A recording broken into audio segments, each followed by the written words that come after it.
There are series in media that are defined equally by hero and villain. One might cite Batman as an example, with both Batman and foes such as the Joker and others in the Rogues Gallery being just as prominent and discussed within popular culture. In Star Wars, Darth Vader and Palpatine loom just as large as the Jedi Knights. There are other series that focus more on the protagonists, on the characters on the side of good. We can see this in media such as Star Trek or even Scooby-Doo, where there are often opposing forces and bad guys used to drive the plot forward, but the screen time and audience attention stays focused on the good guys. Digimon falls somewhere in the middle. In the first adventure series, while there are some incredible villains and wonderful arcs built around them, Devimon, Edamon, Myotismon, the Dark Masters, the series places the emotional focus on the heroes, on the Digidestined and their Digimon, and even their families. Digimon Adventure 02 changes this a bit and introduces far more complex antagonists with their own emotional inner worlds and motivations beyond that of control and destruction. The arcs set around these villains, Ken as the Digimon Emperor, Black War Greymon, and Oikawa, grant us more insight into their minds and hearts and demonstrate to us that they are far more than meets the eye. What makes the most compelling villain? Well, when you aren't even sure they're a villain at all. When you are able to understand and even relate to an antagonist's descent into darkness, it makes them all the more resonant. The Zero Two malefactors struck deep emotional chords in me as we witnessed the unfolding of their characters. In fact, all three of the foes I mentioned end their stories on the side of good. This is a key theme of Zero Two: redemption. Ken, Blackwork Greymon, and Oikawa each represent their own versions of sorrow, loss, confusion, and ultimately redemption, to the point that I define the only real villain of the series to be Myotismon, who is conclusively behind the corruption and/or creation of the other three. Indeed, this makes him the fundamental Digimon Adventure villain. While I have many thoughts on all of the characters and themes I mentioned, in this video I will be exploring Oikawa. I will discuss his character's arc, his relationships, and his final sacrifice. We will witness his unfolding, from queer tragedy to eternal guardian. Yukio Oikawa first appears on screen in Digimon Adventure 02, episode 38, A Very Digi-Christmas, though his presence looms long beforehand. In fact, we first hear his voice as he sends Ken a manipulative email when he is a child, shown in episode 23, Genesis of Evil. We are also introduced to Arukenimon and Mummymon episodes earlier, and we find out later in the series these Digimon are imbued with Oikawa's essence, his DNA transcribed into data to create them. In this way, they and their personalities represent him before we are even privy to his existence. In his first on-screen appearance, we see him eating cake at a cafe while eavesdropping on Davis's father conferring with TK's mom, supposedly returning TK's homework that was forgotten at the Motomiyas. In and of itself, I really like the little interaction between parents here. Oikawa then confronts TK's mom, who remembers him from his investigation of the Heightened View terrorist incident 8 years prior. He mentions the Odaiba Fog incident, when Myotismon attacked, and states it's related to the current monster problem plaguing the world again. In fact, he says, it's only just the beginning. Ms. Takaishi asks what he means by that. Oikawa tells her she'll find out, but in the meantime she should be careful who she lets her sons play with. Taken aback, she asks what he knows about TK and Matt. Actually, I know everything, my dear. Enjoy the holidays. It's the most wonderful time of year, he says as he disappears into the crowd. This is kind of a boss entrance, I won't lie. His aura is strong at first, a mysterious and powerful figure who seems to know too much. Despite briefly appearing while watching Davis and Ken fight in episode 39, Draymon Power, he is next referenced after the Digimon World Tour, in episode 43, Invasion of the Daemon Core. TK has a conversation with his mother about his involvement in the world's current monster goings-on, and she tells him of her encounter with Oikawa, though she does not mention his name and TK is unsure of who the mystery man may be. We also learn more about Cody's father in this episode, which unexpectedly becomes very important to the storyline.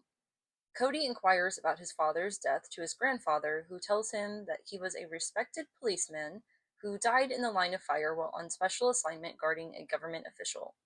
At the end of the episode, Daemon appears, demanding that Ken go with him as he is after the Dark Spore. He is interrupted by Arukenimon and Mummymon with a truckload of children. Ken goes with them willingly in order to help save the children. The next episode, Dark Sun, Dark Spore, commences immediately after this scene. The kids follow after Ken, driven around by Joe's older brother. Inside the truck, Oikawa appears. We learn that the two had previously met at Ken's brother Sam's funeral. The man introduces himself as being a work friend of Ken's father. He also reveals he had been the one to send Ken the dark email years prior. We continue with some lore drops, learning Arukenimon and Mummymon are simply assistants of Oikawa's. In regards to why Ken was singled out for this entire process, he says, "Ever since I first saw you, I knew you had something special, a dark spirit deep inside. If I planted the dark spore, I knew it would be able to grow." In this moment, the dark spore is defined as a magnificent device that makes a person smarter and better at sports. Oikawa needs access to the original spore to copy and give to the other children. They are on their way to Heighton View Terrace, but get interrupted by Daemon, bringing us to the next episode, number 45, The Dark Gate. Oikawa confronts Daemon and refuses to give over the spore, and Daemon stumbles onto Oikawa's plan with copied spores in the other children. The kids end up sending Daemon to the Dark Ocean via Ken harnessing his dark power to open a dark gate. Oikawa tells the children, with the copied spores, to remember where they are, as one day he will call them back there. He then escapes with his henchman, stating that everything is going quite well. He reveals his goal of becoming powerful enough to destroy the Digidestined once and for all, and take his rightful place as ruler of the digital world. Episode 46, Duel of the War Greymon, opens to Ken's father at work. He finds an old employee photo that includes Oikawa and shows the kids, mentioning how the man had recently stopped showing up at work. I really love when the Digidestined parents show up and help support and further the plot, and it's especially cool to see more of Ken's dad and the integration of the Ichijojis. Cut to the Dark Trio hiding out in a cabin. After appreciating Mount Fuji, Oikawa comments on a news report that referenced UFOs. To them, Digimon and UFOs are exactly the same thing. It's just something they're afraid to admit exists. Where are my UFO truthers at? Black War Greymon enters the real world and finds Oikawa and company and states, "I wish to look upon the face of my creator." Arukenimon says she created him from the hairs on her head, but he counters, "Who gave you life? And who is your creator, Mummymon?" Oikawa reveals, it was him. He made them by turning his DNA into data. "So you see, Black War Greymon, I am the creator you have been searching for." Black War Greymon replies, "Then I am a product of the real world, not the digital one. Interesting." Speaking about his existence, he continues that he, Arukenimon, and Mummymon are part of the real world, foreign to the digital world. They do not belong there. Black War Greymon sets his sights on Oikawa, stating, "Foreign objects must be eliminated. You belong in neither the digital world nor the real world, and you upset the balance of both." Black War Greymon is so cool and such a deep and amazing character. A video on him is certainly coming. Agumon shows up to stop him, warp digivolving into Greymon. Their duel commences as Tai explains they need Oikawa to stay alive so that they can help the Darkspore children. Kari and Nefertimon chase after the other foes, but Oikawa eventually gets away. Imperial Dramon and War Greymon take on Black War Greymon, and in the aftermath they have an incredibly touching conversation about the meaning of life. I really am itching to talk about him and these dynamics more, but again, that will be its own video. Moving on to the next episode, number 47, Black War Greymon's Destiny. As the episode begins, Cody's grandfather is revealed to know about the digital world. He reveals that Cody's father always spoke about wanting to go to the digital world. He played video games all the time and spoke to the characters. Gramps thought he was going crazy. After TK's mom had provided the Darkspore kids info last episode, it turns out one of the spores is going to sprout early. Oikawa shows up as Cody is keeping watch over the affected child. Cody confronts Oikawa for manipulating the kids with false promises.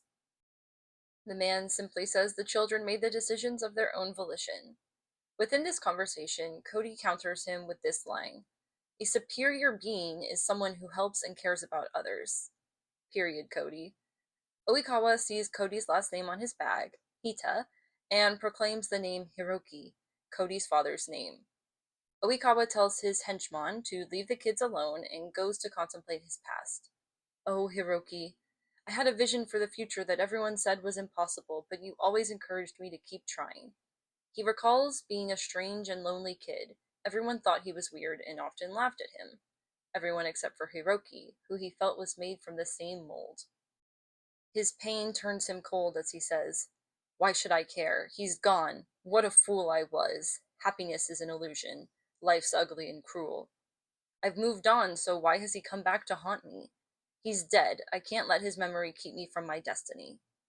He goes to his grave and tells him about Arukenimon and Mummimon, digital copies of his own DNA, computer generated into solid images of his own genetic essence. He hears them taunt him, calling him out. "We represent the essence of your ugliness." He also recalls Black War Greymon calling him a foreign object, reigniting that childhood trauma of never fitting in. He screams out in mental and emotional turmoil. There is foreshadowing with the bats here, hinting at Myotismon tightening his grip as the memories of Hiroki threaten his control of Oikawa. We see Cody tell his grandfather about Oikawa, before going to Noriko, the children whose dark spore is blooming. Our trio of foes arrive on the scene as well. Cody confronts Oikawa as he absorbs the child's energy/spore. He is taunted about Hiroki, who he sees in Cody. Black War Greymon arrives to stop Oikawa, and he perceptively notices a dark influence permeating the cloud and wants to find out what it is. He also gets real with Oikawa, stating how he just created Arukenimon and Mummimon because he was lonely. He continues, "Do you think power is going to bring you happiness? Power isn't going to help you escape the loneliness you feel because you don't have any friends. It just makes it worse. Take it from me. The more powerful you get, the more alone you become." Cody's grandfather then arrives, trying to appeal to and connect with Oikawa. He says he knew he was lonely and an odd duck, but didn't expect him to go totally mad. He reveals to Oikawa that he is Hiroki's dad. He recalls the boys being lost in video games and how he forbid them from interacting with the Digi games, making them miserable as kids. Things never changed as they grew up, still thinking and talking about the strange other world of theirs. You never let anyone else share in your thoughts because if you did, you were afraid they would take them away. Then, Hiroki passed. You were beside yourself with grief. You became a lost and lonely soul. It wasn't normal. But then, Hiroki had been your only friend. Gramps regrets not trying to help him more, stating he had never seen anyone so sad in his life, continuing, "It was very difficult to watch." He offers his friendship, sharing how they can talk about Hiroki. The real Yukio comes forward for a second, before succumbing to the darkness. Black War Greymon takes the hit and sees Malomyotismon looming inside Oikawa. "How could I have been so blind? I should have known." TK states that there must be something going on that they can't see. "He's controlling you, this changes everything." Oikawa says he's very perceptive for someone so narrow-minded, and explains he needs to harvest all the dark spores to fulfill his deepest desire. He's always wanted to go to the digital world. Black War Greymon proclaims, he must never be allowed into the digital world ever again. His final act is to steal the Heightened View Terrace gate to the digital world. The others look on with sadness and awe, thanking him for his sacrifice and deeming him their friend. Again, a really awesome character, and a fitting, if not sad, end. Episode 48, Oikawa's Shame. At the meeting place of the Darkspore children, the Digidestined discuss how love can save you from darkness, be that from parents or from friends. Everyone shows up, and they learn that if the spores aren't removed, the children will turn into dark trees, due to not being original spores.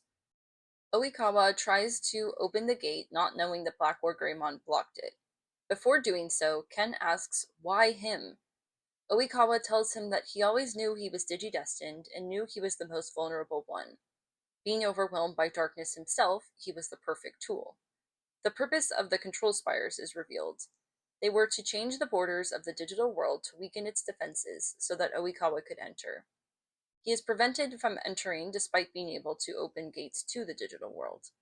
Hence, he created the henchman to go in his stead. But seeing them there only made him want to go more, so he used Ken to build the control spires. After that plan was ruined, Oikawa decided if he couldn't weaken defenses from inside, he'd do it from the real world, hence the Darkspore copies, each feeding on the innocence that allows children to go to the Digiworld and converting it to the power he needs to go there himself. He breaks down sobbing, overcome with emotion. My only dream, my lifelong goal, is almost within my grasp thanks to these deluded children. I've waited so long for this. My dream is finally coming true. Oh, Hiroki, how I wish I could have brought you with me. He tries to open the gate, which results in Oikawa and company, along with the younger Digidestin following after, heading into an unknown world. He breaks down upon realizing he lost his dream and, in a sense, failed. He screams about how it's not fair. Then, the epic reveal. A large and familiar mouth appears, telling him he can't always get what he wants. You can forget the digital world, Oikawa. It is beyond your reach now. You'll never see it again, even in your dreams. That's brutal, actually.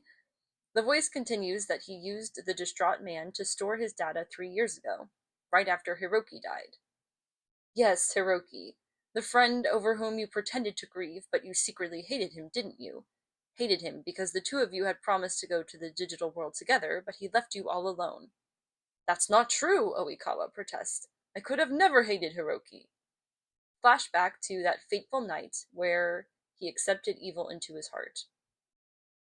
Oikawa, grieving, yells out, How could you do this to me? He sees the Digidestin ascending to the digital world and calls out how he wants to leave too. Soothe your heart with darkness and I'll take you there, this Faustian voice says.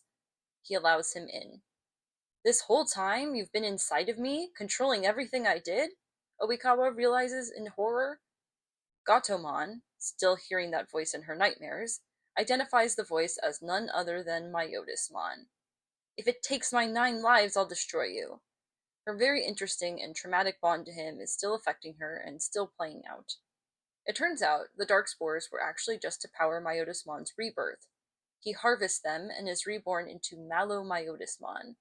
As such, he viciously destroys Arukenimon and Mummymon. Their existences were a complicated and unfortunate one. As Black War Greymon said, they didn't really fit in anywhere. The next and penultimate episode, number 49, The Last Temptation of the Digidestined, focuses on the kids overcoming their fears and breaking open a portal into the digital world. Notably, Davis is the GOAT, but there is no Oikawa content in this one, leading us to the finale, episode 50, A Million Points of Light. Essentially, the fight against Malo-Myotismon is really a fight with one's own inner darkness. The Darkspore children's negativity and the general sense of just giving up before trying because it's too overwhelming feeds into the risen villain and the powers of darkness itself. Due to some pep talks and Digidestined purity and optimism, the Darkspore children regain their dreams. All of the Digidestined around the world shine their lights, and their love allows them to open gates and enter into the Digiworld, even overpowering Malo-Myotismon and destroying that iteration of darkness. This is honestly like the best symbolism. Any light does shine in darkness, and that light spreads. Maybe you individually can't take on the dark evils, but you can contribute your light, inspiring others to do the same and adding your unique energy and power to the overall collective good. And if each of us gave up thinking that we're insignificant, it's simply untrue. If we all just gave up, we seal our fate from the get-go. But if we all contribute in our own small ways, that adds up to something pretty big and unstoppable. This kind of reminds me of my Spirit Bomb video a bit too. After the fight, Genai appears. He explains that the other world was one that has the power to grant people's wishes. He further goes on to explain that the digital world is simply digital data and people's dreams come together. In a way, the Dark Ocean is the opposite. It has the power to enhance one's darkness. Cody tries to bring Oikawa into the Digiworld to help him realize his dream. Oikawa's color came back to his face, and he appears healthier without Myotismon. It's sad to see the real him and all of his lost potential. As he tells Cody, If only I had your optimism, I might not have ended up with such a sad fate, but I was unable to maintain hope through the bad times, and I drowned in my despair. If only I had friends like you, or allowed myself to have them.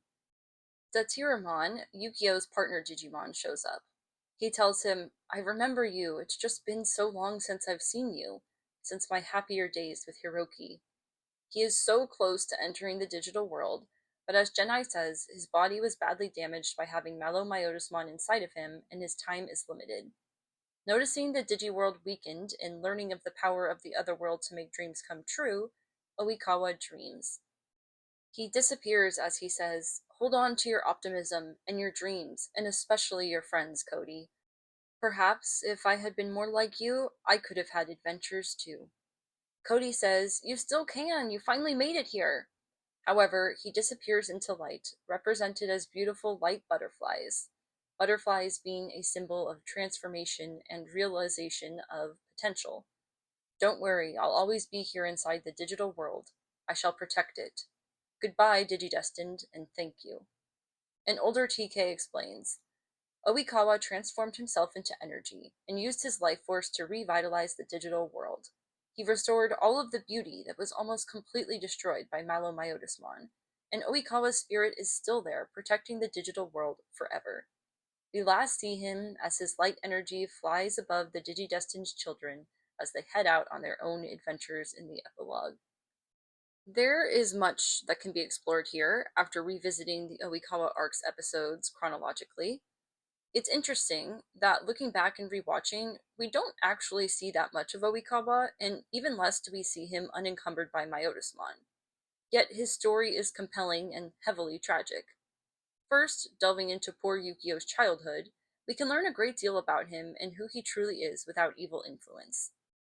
Hearing that he was often all alone, laughed at by others who thought he was weird, with a hyperfixation on video games in the digital world, with a strong and almost obsessive attachment to only one other individual, it's giving autism. And I say that with all the love in the world. It takes one to know one, and I am quite passionate about disability rights. I was actually a counselor for a while, working with clients with disabilities, and have some stuff myself, so I would never use that disparagingly. And Oikawa gets points in my book for being on the spectrum. And even if he doesn't have that specific diagnosis, there is clearly some stuff going on with him, and he had childhood and adulthood trauma, and that can do things to people. Moving on to his relationship with Hiroki, my first reaction to it was, oh, that's gay. Again, I say with love and appreciation. While perhaps Hiroki did not view him in that way, though arguments could be made, I feel Yukio was portrayed to be very invested in and all consumed by his relationship with Hiroki. We see him scream and cry out how he wishes Hiroki could go with him to the digital world. His spell of darkness and possession was broken only in moments when he remembered Hiroki. While there are some very intense, platonic friendships out there, and this well could be one, my personal take is Oikawa was in love with the guy. And the imagery of the two of them walking along to the flowers is just very on the nose for this. This is part of where I derived the term queer tragedy from. Yes, queer in the sense that he tragically lost, in my opinion, the love of his life who happened to be of the same gender, but also because of the other definition of queer, which is being odd or strange in a way that differs from the norm. So I think it is incredibly fair to say that Oikawa, with his isolation and obsessions, is in one way or another queer. And he certainly is tragic. Even just the sadness of being alone is enough of a tragedy, but as we know, there's even more about him that fits that term. The loneliness and sadness, and honestly mental illness, this man presents leads me to my next topic. I want to talk about the state of mind Oikawa was in post-Hiroki that primed him to allow darkness in his heart. First of all, loneliness is a huge risk factor for just about everything. Humans are social animals and require connection to function healthily. It seems society is getting structured more and more in a way to discourage this, but even for those who came before us, such as Oikawa's character growing up in the 70s and 80s, it was easy to feel alone, especially with additional struggles. So, if we agree that Oikawa has autism or some form of disability, it makes sense why he struggled socializing and connecting with others. Oftentimes, people with neurodivergence, such as this, can find it hard to make and keep friends, and attachments can in fact be that much stronger once they are made. I briefly mentioned in my Gatomon and Wizardmon video how their traumatic backgrounds add to the intensity of their friendship. It's in some ways similar. Also, I will quickly mention that I do have a master's in counseling and psychology, from an Ivy League no less, like actually though, so I do feel qualified to speak on these matters. Plus, as I have either said or indicated, I have personal experience with trauma, neurodivergence, the whole shebang.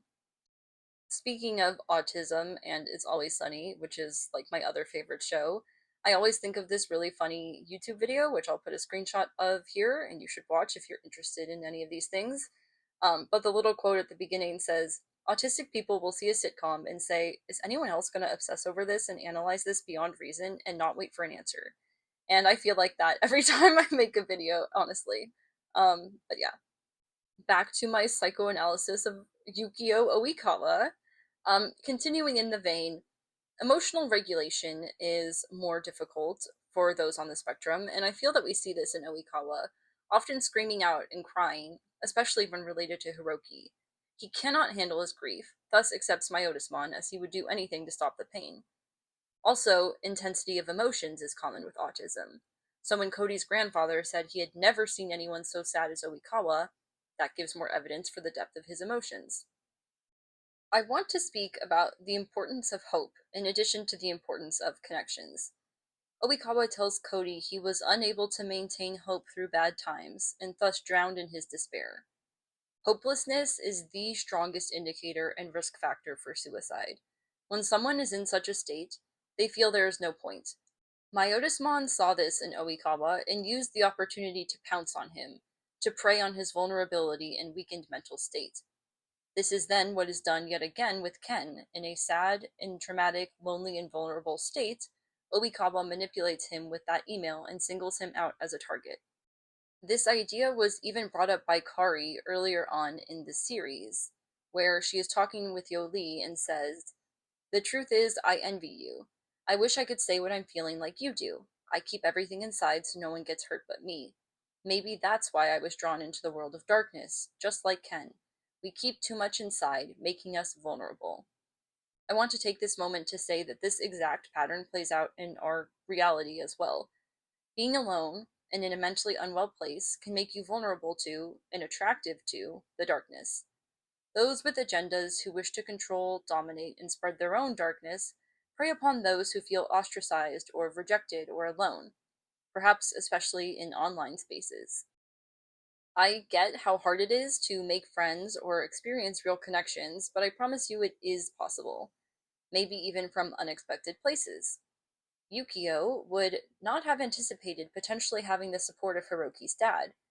Ken never thought he would have a real friend or be worthy, but he was, and you are. I also want to say I have experienced true depths of loneliness, and I am alone way more often than not, which honestly I mostly like these days, even knowing that partially stems from trauma, but I still try to reach out to humanity in other ways, such as making these videos. I guess I am just bringing to light this issue so that you may be more aware of this pattern for yourselves and loved ones, and maybe even for strangers. So, now that we have discussed Oikawa up to the acceptance of Myotismon, now we must decouple the two of them. When I first watched the series, I had no idea about Malomyotismon, and retroactively learning about the involvement it turns out he has played for the entirety of the franchise was shocking and welcome. He has always stood out as a prime villain, and the way he persisted in Oikawa made sense, and his motivations were consistent with who he has always been shown to be. Rewatching these specific episodes for the purpose of this video, I saw multiple clues I overlooked or just didn't have the context for that do hint at the Dark King's presence. Before I get into those concrete examples, I want to touch on color symbolism and how that very obviously ties together not just Arukenimon and Mummymon to Oikawa, but all of them to Myotismon as well. Red, purple, and dark blue are prominently featured in these characters. Color is such a good way to drive plot and demonstrate connections in a very implicit and almost subconscious way. I really enjoy that detail. Also, I did not get too much into Arukenimon nor Mummymon in this video, but seeing as they are aspects of Oikawa distilled down into Digimon, they are kind of physical manifestations of his divine masculine and divine feminine energies. Mummymon represents his devoted, simping nature, and Arukenimon demonstrates his ability to succeed and be skilled, and also low-key his queer diva self, which I feel was sadly suppressed. Back to the Myotismon foreshadowing examples, one would be the bats that I mentioned in episode 47, as Oikawa hears the Digimon he created taunt him, most likely manipulations of Myotismon. There is also Blackboard Greymon's words, realizing Oikawa is being controlled and stating that he can never get back to the digital world again, which clearly references another being as Oikawa had never been before. We do also see in that confrontation Malo Myotismon's face, though again, as a first-time viewer, we had never seen that iteration of him before, so it's easy to go a bit more unnoticed. Also, retroactively, we can understand Wizardmon's ghost's warning to Gatomon from episode 17, where he hints at a much greater darkness than the Digimon Emperor, and tells Gatomon that her great enemy was looming. Knowing that this force was so powerful and oppressive, what was truly Oikawa's doing, and therefore what is he responsible for, versus what was being manipulated and controlled from the foreign darkness within? It's kind of hard to say. In some ways, this mirrors Ken in his own journey to redemption as he struggles, as do his friends, with knowing where that line is. Eventually, I do feel Ken is fully exonerated, having been victimized and manipulated as a literal child into doing and becoming evil. But it's this difference between something being your fault versus it still being your responsibility. It is not Ken's fault that he was given the dark spore, but he still takes responsibility, I honestly think a bit too much, for his actions. For Oikawa, maybe the evil residing within him amplified the actions he took and numbed his own empathy, but he is still responsible for having said yes to Myotismon in the beginning. And I could further argue that society and social institutions could have failed a struggling man with potential disabilities, but again, people are still largely responsible for their actions, even if the reasons they took them were not their fault. It is an important distinction. Regardless, Oikawa does what Ken did, and does take responsibility in a sense, for his final action is one of sacrifice in order to restore and protect the digital world. Though I do think it could be argued that it was a selfish motivation, wanting to be in the digital world forever and not clean up the mess of his human life, and honestly not wanting to live without Hiroki, but I think he demonstrates with his words his pure intentions. He leaves a positive impact on the Digidestined and commits to protecting the digital world forever, undoing the damage he was responsible for, a la letting Malo Myotismon free. In conclusion, I think Oikawa as a character is pretty interesting, with hidden depths not fully explored. He is just another iteration of one of Digimon Adventure 02's core themes of redemption and the struggle for sovereignty. He serves, too, as a cautionary tale for anyone who is emotionally vulnerable or alone. It can be really hard to reach out when all you've ever known is loneliness, or when past close relationships ended in pain, sadness, loss, abuse, or trauma. However, everyone deserves connection, and if you don't seek it, you may instead be sought to be used as a tool for evil. And no one deserves that fate. Yukio Oikawa realizes this too late. He was perhaps not granted the support he needed, being an outcast as a child, being queer in these various ways, and not fitting in. And the only places he did fit in, with Hiroki and the digital world, were taken from him. Instead of seeking support and opening his heart, he iced over his feelings with darkness and isolation, seeking reprieve and power. He learns this only made things worse. He is able to come back to himself in the end, and sacrifice his life and energy to undo the repercussions of his mistakes, and to devote himself to guarding the only remaining thing that felt precious and resonant to him, the digital world. Thank you for watching this. Feel free to like, comment, and subscribe. I have more Digi content and other non-related vids as well. And as always, I would just love to hear your opinion. I've been wanting to make this video for some time, and I especially had wanted to get it done in the month of June, but I just haven't been able to bring myself to do it until now. Honestly, I've been feeling that awkward, lonely, sad boy Oikawa energy lately, so I harnessed that for a rewatch of his episodes and got to writing. As is always the case, making this made me feel better, and there were some words in the episodes I watched I think I was meant to hear right now. Also, y'all, I feel the need to share that apparently Oikawa is 32 years old, and while I'm not quite there yet, I'm fast approaching, and I surely did not foresee my life unfolding the way it has. But I've survived until now, and I'll survive until 32 and beyond, and everyone's path in life is unique. Perhaps I need to heed Oikawa's final words to Cody, to hold on to my optimism, my dreams, and allow myself to have and reach out to friends so that I may experience this adventure we call life. We've got this, guys. Let's be hopeful and open ourselves to the possibility of things working out. It's never too late, and I wish for you all to achieve your dreams.